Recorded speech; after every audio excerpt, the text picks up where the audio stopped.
Allahumma salli ala sayyidina Muhammadin wa ala alihi wa ashabihi ajma'in, amma ba'd. Kaum muslimin dan muslimat sidang jamaah tarawih rahimakumullah, puji syukur senantiasa kita panjatkan kepada Allah atas nikmatnya di malam hari ini. Alhamdulillah, dengan nikmat Allah kita masih sempat berkumpul di tempat yang mulia ini dalam rangka pelaksanaan kewajiban kita yang baru saja kita laksanakan, dan insya Allah sebentar kita lanjutkan dengan salat sunat tarawih. Salam dan salawat kepada junjungan kita, kepada baginda Rasulullah Muhammad sallallahu alaihi wasallam sebagai figur kita umat Islam, di mana Rasulullah telah mengangkat kita umat manusia dari jalan kegelapan menuju jalan yang diridhai Allah Subhanahu wa taala. Hadirin sidang jamaah tarawih rahimakumullah, di kota kita ini, kota Makassar yang kita cintai bersama, jumlah masjid ada kurang lebih 1620 yang tersebar di 15 kecamatan, 153 kelurahan, 4.965 RT dan 992 RW. Tak kala datang bulan suci Ramadan, masjid-masjid kita ini yang lumayan jumlahnya banyak senantiasa dibanjiri jamaah, kemudian diiringi dengan rasa kegembiraan kita semua. Begitulah kalau Ramadan datang, semuanya kita sambut dengan gembira. Mulai dari anak kecil sampai orang tua, Ramadan disambut dengan gembira. Apalagi Ramadan cuma datang sekali setahun, sehingga kita sambut dengan kegembiraan. Kemudian Ramadan dari malam pertama tidak terasa perjalanannya. Malam hari ini kita sudah masuki malam ke-20. Dan sebentar lagi kurang lebih 9 hari atau 9 malam atau 10 malam lagi, ya, maka selesai sudah bulan suci Ramadan dan kita akan ditinggalkan bulan suci Ramadan. Oleh karena itu, dengan datangnya bulan suci Ramadan tahun ini, mari kita maknai, mari kita isi sebaik-baiknya, karena sebagai manusia malam hari ini kita semua ini tidak ada jaminan bahwa Ramadan tahun depan kita dapatkan kembali. Jadi mumpung Ramadan tahun ini masih bersama dengan kita, diberikan nikmat sehat, kesempatan, waktu, mari kita memaknai sebaik-baiknya sehingga membawa keberuntungan dalam kehidupan kita di atas dunia ini, juga nanti membawa keberuntungan pada saat kita kembali kepada Allah Subhanahu wa taala. Hadirin sidang jamaah tarawih rahimakumullah, salah satu kemuliaan bulan suci Ramadan yaitu Allah menurunkan kitab sucinya, yaitu Al-Qur'anul Karim. Syahrul Ramadan alladzi unzila fihi al-Qur'an hudal linnasi wa bayyinatin minal huda wal furqan. Dalam bulan suci Ramadan Allah menurunkan kitab suci Al-Qur'an sebagai petunjuk bagi manusia yang mau baik di dunia, selamat nantinya di akhirat. Jadi Al-Qur'an kita ini adalah buku petunjuk bagi manusia. Ya, jadi manusia siapa saja yang mengaku dirinya manusia dipersilahkan, kalau mau selamat di dunia, selamat di akhirat, silahkan pakai buku petunjuk, yaitu Al-Qur'anul Karim. Allah menciptakan manusia, tidak diciptakan begitu saja tanpa adanya buku petunjuk, ya. Sama dengan kalau kita beli kendaraan, pastilah kita diberikan buku petunjuk, supaya kalau kita berpatokan buku petunjuk, kendaraan kita bisa awet, lama kita pakai, dan kalau kita jual bisa masih layak dibeli orang. Demikian juga kita manusia, Allah ciptakan kita supaya kita tidak tersesat dalam hidup di atas dunia ini, tidak salah, ya, tidak terlalu banyak berdosa kepada Allah, ya. Karena faktor ketidaktahuan, maka Allah memberikan kepada kita buku petunjuknya supaya kita berpedoman kepada buku petunjuk, supaya kita bisa baik di dunia, selamat di akhirat nantinya. Ya, sehingga dengan adanya Al-Quran kita ini banyak orang membacanya.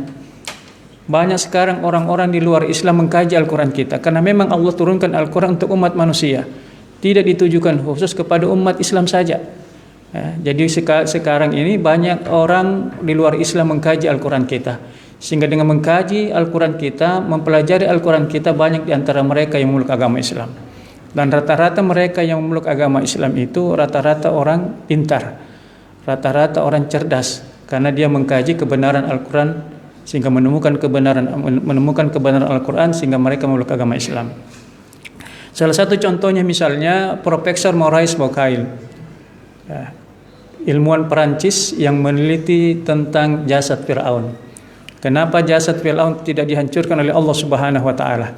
Nah, dia sudah lama tenggelam di Laut Merah, kurang lebih 3.500 tahun. Nah, Profesor Maurice ini meneliti jasad Fir'aun tapi tidak ditemukan jawabannya. Ya, di berbagai dia meneliti terus, ya, akhirnya dia tidak menemukan jawabannya. Kemudian dalam suatu pertemuan di Arab Saudi, ya, akhirnya dia bertanya di sana, bertemu dengan dokter Islam, maka diberikanlah jawaban bahwa sesuai dengan Al-Quran, surah Yunus ayat 92, sengaja Allah tidak menghancurkan jasad Fir'aun untuk dijadikan pelajaran generasi setelahnya supaya tidak mengikuti sepak terjang Fir'aun yang durhaka kepada Allah Subhanahu wa taala. Karena kita tahu Fir'aun itu adalah sombong kepada Allah karena dia berkuasa, saking sombongnya mengaku diri sebagai Tuhan. Akhirnya Allah menegur Fir'aun, kemudian tidak mau kembali kepada Allah. Akhirnya Allah memberikan sanksi, Allah menenggelamkan Fir'aun di Laut Merah. Nah, inilah setelah mendapat jawaban dari dokter Muslim di Arab Saudi, akhirnya Profesor Mores ini memeluk agama Islam. Nah, jadi banyak orang ilmuwan, cendekiawan mempelajari Al-Quran kita, sehingga dengan menemukan kebenaran dalam Al-Quran kita, akhirnya mereka memeluk agama Islam. Hadirin sidang jamaah tarawih rahimakumullah. Al-Quran kita ini luar biasa, ya. Kemuliaan Allah Subhanahu wa taala ajaib. Kenapa saya katakan ajaib? Karena Al-Quran kita itu bukan buatan manusia. Nah, jadi sekali lagi Al-Quran kita itu bukan buatan manusia. Dia murni buatan Allah Subhanahu wa taala yang dijaga keasliannya sejak pertama kali turun sampai kiamat akan datang. Jadi Allah yang memelihara Al-Quran. Bagaimana caranya Allah memelihara Al-Quran? Ya, kita bisa lihat sekarang. Sekarang ini Bapak Ibu banyak penghafal Al-Quran. Ya, mulai dari anak kecil sampai orang dewasa banyak penghafal Al-Quran. Anak-anak kita, anak-anak SD banyak bisa menghafal Al-Quran. Kalau kita suka nonton di televisi, Hafiz Indonesia itu, anak-anak kita usia SD sudah menghafal Al-Quran. Bahkan sekarang ini imam-imam tarwih kita, hampir semua masjid yang saya datangi rata-rata anak muda kita, penghafal Al-Quran. Bahkan di berbagai tempat banyak bermunculan rumah-rumah hafiz Quran. TK-TP Al-Quran senantiasa menjamur di kota Makassar ini. Bahkan pesantren-pesantren kita juga luar biasa penghafal Al-Qurannya. Ya, jadi inilah cara Allah memelihara Al-Quran. Dan Al-Quran kalau kita lihat luar biasanya Allah Subhanahu wa taala tebalnya kalau kita lihat. Ya, Al-Quran itu 114 surah, 30 juz, 6.000 lebih ayat, orang bisa hafal. Anak kecil bisa hafal, orang dewasa bisa hafal. Ya, kalau kita buku pelajaran kita susah kita hafal. Sementara buku pelajaran kita bahasa kita sendiri, bahasa Indonesia. Sementara Al-Quran bukan bahasa kita, bahasa Arab, tapi bisa orang hafal. Ya, orang tahu panjang pendeknya, titik komanya, di mana berhenti, di mana panjang. Ya, inilah kebesaran Allah Subhanahu wa taala. Jangankan orang yang sempurna, orang yang normal, ya, tunanetra saja bisa menghafal Al-Quran. Orang buta saja bisa menghafal Al-Quran. Kita lihat artis kita, ya, Putri Aryani bisa menghafal Al-Quran. Ya, kita lihat anak kita namanya Yasmin, penghafal Al-Quran, orangnya tunanetra. Ya, inilah kebesaran Allah Subhanahu wa taala, ya. Tadi pagi saya mencoba ketemu dengan orang tunanetra. Saya masuk di SLB sementara dia mengaji. Ya, Al-Qur'annya luar biasa, bukan seperti Al-Qur'an kita. Ya, Al-Qur'annya itu kayaknya titik-titik saja kelihatan, dia lancar mengaji tapi jarinya juga jalan. Ya, jarinya juga jalan. Ya, artinya seimbang antara jari dengan ucapan. Ternyata dia punya Al-Qur'an itu adalah huruf Braille. Ya. Kalau saya tanya, ternyata itu huruf Braille bisa ada dua, bisa dalam bentuk huruf hijaiyah, bisa juga dalam bahasa Indonesia. Tapi yang tadi itu adalah huruf hijaiyah. Nah, dia mengaji, lancar mengajinya, padahal orang buta. Ya, kita dikala kalau misalnya kita tidak mau membaca Al-Quran. Sementara orang tunanetra saja mau membaca Al-Quran, menghafal lagi Al-Quran. Ya, inilah kebesaran Allah Subhanahu wa taala. Orang normal bisa membaca Al-Quran, orang tunanetra juga bisa menghafal Al-Quran, bahkan bisa penghafal Al-Quran.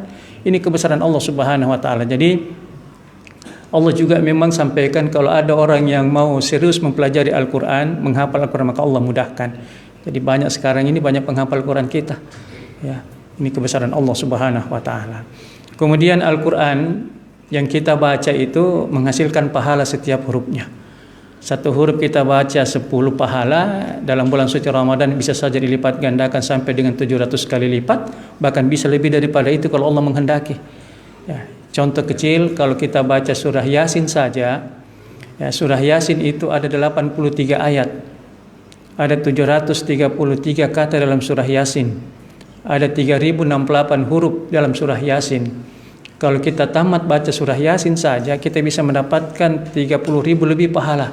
Itu baru surah Yasin, belum surah-surah yang lainnya. Ya, apalagi kalau dalam bulan suci Ramadan dilipat gandakan pahalanya Allah Subhanahu wa taala. Jadi tinggal kita mau tidak memperbanyak membaca Al-Qur'an. Nah, jadi kita ini harus memperbanyak membaca Al-Qur'an, karena Al-Qur'an kita yang kita baca itu adalah penolong kita nanti. Iqra'ul Qur'an fa innahu ya'ti yaumal qiyamati syafi'an li ashabihi. Bacalah olehmu Al-Qur'an, karena Al-Qur'an itu datang sebagai penolong nantinya. Jadi kalau mau ditolong Al-Qur'an harus kita gemar membacanya. Sama dengan salat, ya. Ista'inu bis sabri was shalah. Jadikan salat sebagai penolong. Jadi kalau mau ditolong salat harus kita salat.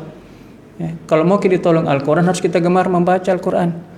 Ya, makanya kalau kita orang sibuk, nah kita juga mau membaca Al-Qur'an, ya kita bisa cicil. Ya, misalnya selesai salat subuh 2 lembar, selesai salat zuhur 2 lembar, selesai salat asar 2 lembar, selesai buka puasa 2 lembar, selesai salat tarawih 2 lembar, selesai 1 juz. Itu kalau orang sibuk. Tapi kalau orang tidak sibuk, ya 1 jam kurang lebih selesai 1 juz. Ya, oleh karena itu jangan ketinggalan kita untuk tidak membaca Al-Quran. Rugi kita sendiri. Dan sementara banyak waktu Allah berikan kepada kita, tinggal kita pandai-pandai memanage waktu ini, mana untuk bekerja, mana untuk membaca Al-Quran, mana untuk beribadah yang lainnya. Ya, hadirin sidang jamaah tarawih rahimakumullah. Kemudian Al-Quran kita ini, saya katakan tadi bahwa Al-Quran ini adalah penolong kita nantinya. Ya, kita ini kan pasti mati. Ya, kalau kita mati kita dikubur. Kubur kita itu sempit, ukurannya 2x1. Ya. Kubur kita itu gelap, tidak ada lampunya. Belum pernah kita lihat ada orang dikubur dikasih masuk lampu di dalam kuburnya. Ya. Kubur kita itu panas, tidak ada AC-nya, tidak seperti masjid kita. Ya. Masjid kita, kubur kita itu kita sendiri di dalamnya, tidak ada yang mau temani kita. Biar banyak uang kita, tidak ada orang mau kita kasih uang untuk temani kita dalam kubur. Biar banyak saudara kita, banyak keluarga kita, banyak teman kita, tidak ada yang mau temani kita dalam kubur. Kita sudah sendiri, panas, gelap, ya. Itulah kondisi kita dalam kubur. Siapa yang akan menolong kita? Salah satunya adalah Al-Quran yang gemar kita baca selama kita masih hidup di dunia. Maka rugilah kita mengaku Islam tapi tidak mau memperbanyak membaca Al-Quran. Yang masalah buat kita kalau kita tidak tahu mengaji. Yang masalah kalau kita tidak membaca Al-Quran, ya, tapi tidak ada kata terlambat. Ya, kalau penting kita mau, ya, mumpung masih ada napas, masih ada kesehatan, masih ada waktu, mari kita belajar membaca Al-Quran. Kemudian Al-Quran kita ini, ya, harus kita baca supaya menjadi penerang lagi di dalam kubur kita. Makanya Rasulullah menyampaikan, "Nawwiru buyutakum bitilawatil Quran." Sinari rumahmu dengan membaca Al-Quran. Sinari rumah di sini bisa saja rumah di dunia, bisa saja rumah di akhirat, di kubur kita. Makanya kalau kita membaca Al-Quran di rumah, ya, kasih keras-keras sedikit, tapi tidak usah mungkin berteriak-berteriak.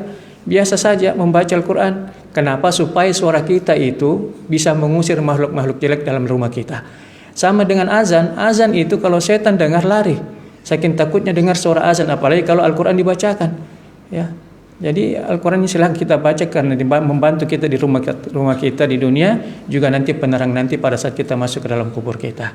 Jadi tinggal kita sebagai manusia, khususnya kita orang beriman kepada Allah, mari kita manfaatkan bulan suci Ramadan ini untuk memperbanyak pahala sekaligus sebagai penolong kita nanti kalau kita kembali kepada Allah Subhanahu wa taala. Kemudian Al-Quran kita ini banyak menyampaikan informasi masa yang telah lalu dan masa yang akan sekarang ini dan masa yang akan datang. Apa informasinya Allah sampaikan kepada kita masa yang telah lalu? Yang pertama yang sudah sampaikan tadi adalah peristiwa Allah menghukum Fir'aun karena sombong kepada Allah Subhanahu wa taala. Yang kedua, ada juga lagi namanya manusia Qarun. Qarun ini adalah manusia terkaya di dunia.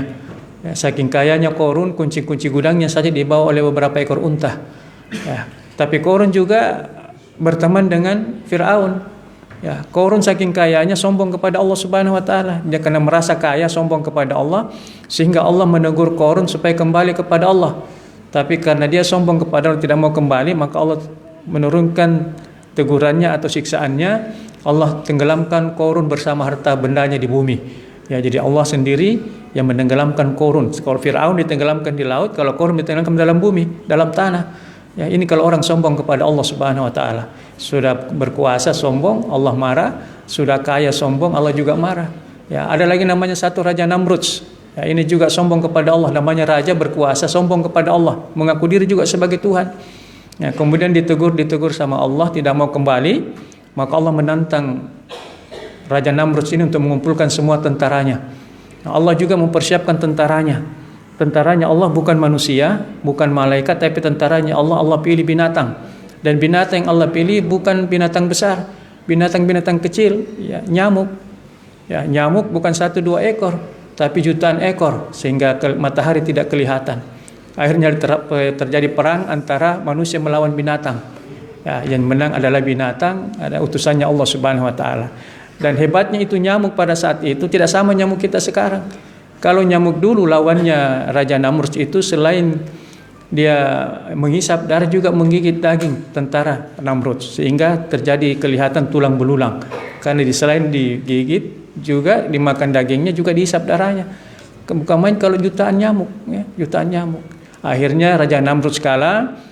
Ya, seekor nyamuk masuk ke lubang hidung Raja Namrud sehingga sampai di kepalanya, dan Raja Namrud tersiksa sampai 400 tahun. Setiap datang sakit kepalanya, dia minta kepada pelayannya supaya dipukul kepalanya.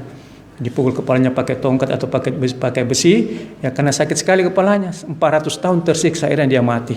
Nah, inilah kalau Allah marah sama kita, ya, Allah bisa saja memberikan kita sanksi. Makanya itu jangan sombong kepada Allah. Ya, biar kita sudah berkuasa, banyak harta, tinggi ilmu, jangan kita sombong kepada Allah Subhanahu wa taala. Kita tetap tawadu, rendah diri, dan senantiasa merasa bersyukur kepada Allah Subhanahu wa taala. Karena kalau Allah marah sekejap saja kita diselesaikan. Ya. Kemudian informasi sekarang, apa Allah sampaikan kepada kita dengan informasi sekarang? Sekarang ini yang harus kita manfaatkan adalah waktu sebaik-baiknya. Ya, karena waktu ini akan berjalan terus. Ya. Coba kita lihat di awal Ramadan saja kita menanti.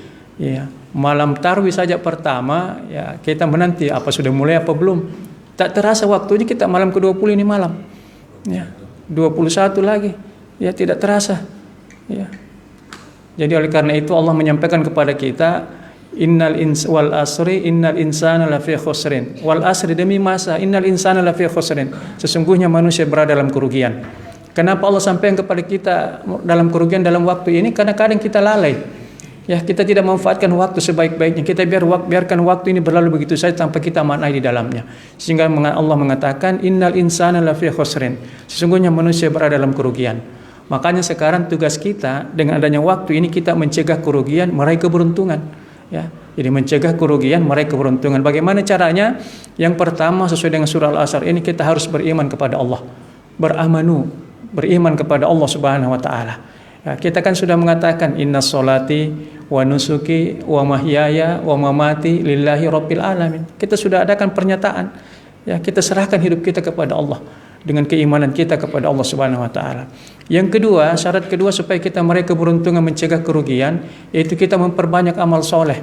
Ya, kita memperbanyak amal soleh. Dan amal soleh itu banyak yang kita bisa bikin. Jadi amal soleh itu bukan cuma sholat saja, bukan cuma puasa saja. Ya, banyak amal soleh yang kita bisa bikin. Ya, bersilaturahim juga amal soleh, bekerja dengan baik dengan jujur juga amal soleh, membersihkan lingkungan juga amal soleh, dan masih banyak ibadah-ibadah lain yang sifatnya sosial, yang sifatnya umum banyak kita bisa lakukan selain ibadah sholat, puasa dan lain sebagainya. Ibadah-ibadah khusus kita kepada Allah Subhanahu wa taala. Makanya saya selalu katakan dalam hidup ini harus kita buat 2 rekening. Satu rekening dunia, satu rekening akhirat. Semuanya kita bikin di dunia. Rekening dunia kita bikin di dunia, rekening akhirat kita bikin di dunia. Ya. Tapi semua harus ada isinya, bukan rekening saja diperbanyak tapi tidak ada isinya. Semua harus kita isi. Rekening dunia kita isi uang. Semakin banyak uang kita tidak menderita di dunia ini. Ya, demikian juga rekening akhirat kita perbanyak pahala, perbanyak amal soleh supaya kita tidak menderita di akhirat, mulai dalam kubur kita. Ya, kalau kita di dunia ini ya, paling panjang barangkali umur kita ya paling 100-an. Ya. Bahkan Rasulullah menyampaikan kepada kita umur umatnya itu antara 60 tahun sampai dengan 70 tahun dan sangat sedikit dilebihkan daripada umur tersebut. Ya, kalau mumpung kita sampai 100 tahun lumayan. Ya. Banyak kita bisa perbuat, apalagi kalau panjang umur banyak pahala. Ya, jadi ini rekening akhirat kita harus memperbanyak pahala karena kita ini akan bawa kepada dalam kubur kita. Dalam kubur kita itu tidak 1 bulan, tidak 2 bulan, menunggu datangnya kiamat. Kalau kiamatnya nanti datang 1 juta tahun akan datang, kita tunggu sampai 1 juta tahun akan datang. Dalam kubur kita terus. Ya, coba kita lihat kita punya nenek-nenek yang lalu. Ya, sudah berapa lapis kita punya nenek ini menunggu terus sampai datangnya kiamat. Kita juga akan begitu, menunggu terus. Kalau belum datang kiamat, dalam kubur kita terus. Siapa yang akan menemani kita? Ya, tak lain dan tak bukan adalah amal soleh kita. Makanya kita harus mengisi rekening akhirat kita, yang memperbanyak terus amal-amal kita, pahala-pahala kita untuk kita bawa dalam kubur kita sampai menuju ke kiamat nantinya. Jadi kesempatan emas dengan adanya waktu ini, kita harus mengisi waktu sebaik-baiknya dengan memperbanyak amal soleh. Kemudian diiringi dengan watawasau bil haq, saling menasihati dalam kebaikan. Kita tetap mengajak manusia untuk berbuat baik. Ya, dia berbuat baik, kita juga dapat pahalanya. Ya, kita juga berbuat baik, kita juga dapat pahala. Ya, jadi kita terus memacu diri untuk berfastabiqul khairat, berlomba-lomba dalam kebaikan. Karena kalau kita baik sama orang, ya, itu juga orang baik sama kita. Ya, apalagi Allah mencatat, karena dalam diri kita ini ada 2 malaikat yang mencatat. Ya, itu juga pundi-pundi pahala kita untuk kita bawa menghadap Allah Subhanahu wa taala. Kemudian dilengkapi watawasau bis sabar, saling menasihati dalam kesabaran. Ya, kita ini harus saling menasihati kesabaran. Karena namanya kita manusia, tempatnya salah, tempatnya emosi, tempatnya dosa, kita saling menasihati. Jadi kita saling memberikan masukan-masukan yang positif, mengajak untuk kebaikan supaya kita ini sama-sama membawa kebaikan untuk kita bawa kembali kepada Allah Subhanahu wa taala sehingga kita tidak merugi. Makanya kalau kita isi waktu sebaik-baiknya ini, kita akan beruntung di dunia, beruntung nantinya di akhirat. Inilah informasi kekinian, kedisinian yang harus kita manfaatkan itu. Jangan biarkan waktu berlalu tanpa kita maknai. Kalau orang di luar sana mengatakan time is money, waktu itu adalah uang, kita orang beriman waktu itu adalah ibadah kepada Allah Subhanahu wa taala. Ya, waktu itu adalah ibadah kepada Allah Subhanahu wa taala. Karena waktu ini akan berjalan terus, ya. Di bulan Maret ini kita akan tutup Ramadan dengan Idul Fitri. Kemudian kita masuk bulan Mei, kita lagi merayakan hari raya Idul Adha. Kemudian masuk bulan Juni kita Muharram lagi 1448 Hijriah. Masuk bulan Maulid, bulan Agustus kita Maulid lagi. Begitu saja waktu berjalan terus, habis tahun 2026 ini. Bulan tahun depan Februari Ramadan lagi. Ya, begitu saja waktu. Ya, usia kita semakin bertambah. Dulu kita anak-anak, sekarang sudah punya anak. Dulu kita cucu, sekarang sudah punya cucu. Dulu kita aktif sebagai pegawai, karyawan, tapi karena perjalanan waktu kita harus pensiun. Dan pada akhirnya kita ini akan mati semua. Ya, kita ini kan 2 yang pasti dalam hidup ini. Pasti pensiun kalau memang pegawai atau karyawan, dan pasti mati. Makanya mati itu tidak pakai insya Allah. Mati tidak pakai insya Allah, karena pasti. Tidak sama kalau mau jadi gubernur, jadi bupati, pakai insya Allah, karena belum tentu jadi gubernur atau jadi wali kota. Ya, tapi kalau mati pasti kita mati, tidak bisa ditawar-tawar. Ya, oleh karena itu dengan adanya waktu ini harus kita manfaatkan sebaik-baiknya supaya kita tidak merugi di dunia, rugi di akhirat. Ya, oleh karena itu kita isi sehingga membawa keberuntungan buat kita. Dan yang terakhir, informasi yang akan datang ini juga Allah sampaikan, ke depan ini kita semua akan mati, ya. Kita sebagai ke depan ini kita semua akan mati. Kullu nafsin dha'iqatul maut. Siapa saja yang bernyawa, hari ini kita bernyawa. Ya, kita tidak tahu sebentar besok lusa apakah masih diberikan nyawa apa tidak. Ya, jadi ke depan pasti kita mati. Kullu nafsin dha'iqatul maut. Yang kedua, ke depan nanti akan terjadi kiamat dunia. Ya, jelas surahnya Al-Qari'ah mal Qari'ah wa ma adraka mal Qari'ah. Cuma kapan datangnya hari kiamat kita tidak tahu. Rasulullah juga tidak tahu pastinya. Cuma Rasulullah menyampaikan kepada kita, kiamat itu datangnya hari Jumat. Cuma hari Jumat kapan kita juga tidak tahu. Rasul juga tidak tahu. Apakah sebelum Lebaran ini atau sudah Lebaran atau tahun akan datang? Ya, kita tidak tahu. Ya, tinggal sebagai manusia kita ini mempersiapkan diri sebaik-baiknya. Tidak usah kita tunggu kiamat. Ya. Kematian setiap pribadi ya pasti datang, ya. Makanya ada namanya kiamat kecil dan kiamat besar. Kalau kiamat kecil itu pribadi-pribadi kita yang meninggal. Kalau kiamat besar ya itu namanya kiamat besar, kiamat dunia. Ya, jadi tinggal kita sebagai manusia ini, mari kita isi waktu sebaik-baiknya supaya kita tidak merugi. Apalagi datang bulan suci Ramadan ini luar biasa Allah berikan kepada kita. Dari 12 bulan Ramadan, 12 bulan ini Ramadan sebagai ziyaduz zuhur, pemimpin dari semua bulan. Kenapa? Banyak kemuliaan di dalamnya. Pahala berlipat ganda, ya, dosa diampuni Allah Subhanahu wa taala. Makanya dalam Ramadan itu ada 2 paket. Ada paket siang, ada paket malam. Ya, semua pengampunan dosa. Makanya dikatakan man shoma ramadanan imanan wa ihtisaban ghufira lahu ma taqaddama min zambi. Barang siapa yang berpuasa karena Allah, mengharap ridha Allah, maka Allah mengampuni dosa-dosa yang telah lalu. Itu paket siang, paket puasa. Paket malamnya man qama ramadanan imanan wa ihtisaban ghufira ma taqaddama min zambi. Barang siapa yang mendirikan salat malam, maka Allah akan mengampuni dosanya yang telah lalu. Itu jadi 2 paket harus kita kerjakan. Jangan cuma mau puasa tidak mau salat tarawih. Padahal itu satu paket semua itu, ya. Satu paket dalam siang dan malam. Ya, karena kesempurnaan ibadah kita puasa dan salat tarawih. Karena tarawih cuma ada dalam Ramadan, tidak ada tarawih di luar bulan Ramadan. Biar kita menangis darah kalau sudah lewat Ramadan tidak bisa lagi kita salat tarawih. Contohnya di dalam bulan Ramadan saja. Jadi paket ini harus kita sempurnakan dengan berpuasa di siang hari, kemudian malam hari kita melakukan ibadah tarawih. Kan kita Ramadan itu mulainya malam hari, bukan di siang hari. Makanya saat malam pertama, biasa orang katakan malam pertama, tarawih pertama jadi malam. Tidak ada tarawih di siang hari, di malam hari saja. Ya, jadi inilah Allah berikan kepada kita kemuliaannya dengan datangnya bulan suci Ramadan. Mari kita memperbanyak pahala, kesempatan emas, dan Allah lipat gandakan pahalanya bagi orang yang berbuat baik. Saya kira demikian, lebih dan kurangnya mohon dimaafkan. Dan kita tetap bermohon doa kepada Allah, semoga Ramadan tahun-tahun akan datang masih bersama kita kembali. Amin ya rabbal alamin. Billahi fisabilil haq. Assalamualaikum warahmatullahi wabarakatuh.